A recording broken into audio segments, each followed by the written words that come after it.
now we'll be learning about how you need to prepare for Christ University's entrance exam as well as for an interview. What are the do's and don'ts? Okay, we'll be discussing about that. Okay, so I'll start with the do's majorly.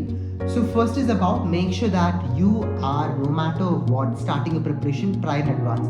I've seen students literally crying just because of the factor that they've not started their preparation initially. Very simple factor for them. Point number two, many of the students, especially many of the college admission students, they try to not do any of the mock test.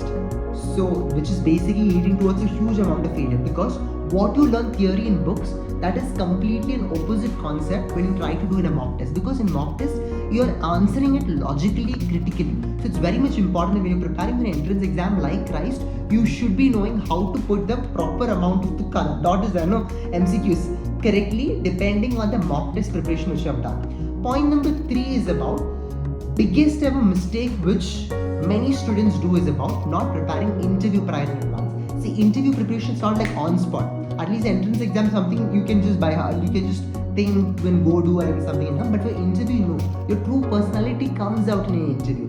Remember that in an interview, it is not just looking into your way of answering to all the questions, but it is all about how you're trying to present yourself and present it in a well-defined manner so that you can impress the interviewer.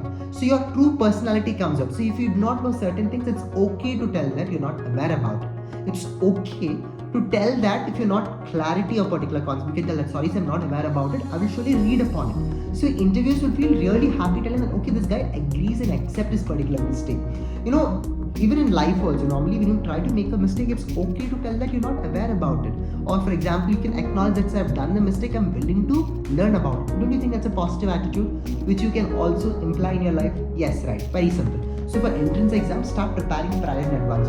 Jo bhi subjects here, for example, if syllabus is not up, very simple, what you need to do, go back to the previous year syllabus, of the syllabus of the entrance exam, and then what you need to do, shortlist that particular syllabus, start learning one by one. At least every day on half an hour you'll have time, rather than sitting and learning everything at the last moment, which will not go into your brain. That's for natural instinct. But I request you to start one by one. And also I'm very happy to tell that, guys, we have started with this amazing series of book lists which you need to learn for entrance exam. I basically made this entrance exam material which you can properly refer to, including Christ to top-notch colleges. Entrance exam detailed questions and answers I've just given in this particular ebook. You can buy it in the description box, along with an interview preparation full-fledged course also launched. You can also get that. I've dropped that also in the link in the description box. Wish you all the best. Good luck. Make sure that you are achieving your dream college. It's fine for sacrificing few things, because for next few months, if you do it, tomorrow you can enter into your dream college. That's all for today. This is me, Pawan, signing off. Take care. Goodbye.